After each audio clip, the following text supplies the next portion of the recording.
বাংলার রাজনৈতিক আকাশের উজ্জ্বল নক্ষত্র আপসহীন নেত্রী বেগম খালেদা জিয়া চিরবিদায় নিয়েছেন। প্রিয় অভিভাবককে হারিয়ে জাতি আজ গভীর শোকে স্তব্ধ। নেত্রীর মৃত্যুতে 7 দিনের শোক কর্মসূচি ঘোষণা করেছে বিএনপি। আজ মঙ্গলবার থেকে আগামী 1 সপ্তাহ দলটির সব কার্যালয়ে কালো পতাকা উত্তোলন করা হবে। এ সময় কালো ব্যাজ ধারণ করবেন দলের নেতাকর্মীরা।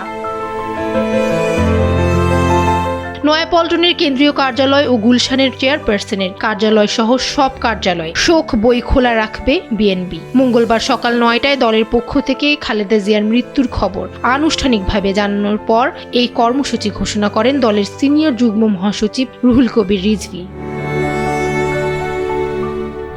কর্মসূচি ঘোষণার আগে বিএনপির মহাসচিব মির্জা ফখরুল ইসলাম আলমগীর বলেন, এগুলো প্রাথমিকভাবে নেওয়া কর্মসূচি, পরবর্তীতে আরও কর্মসূচি ঘোষণা করা হবে। ডেস্ক রিপোর্ট, সময়ের আলো।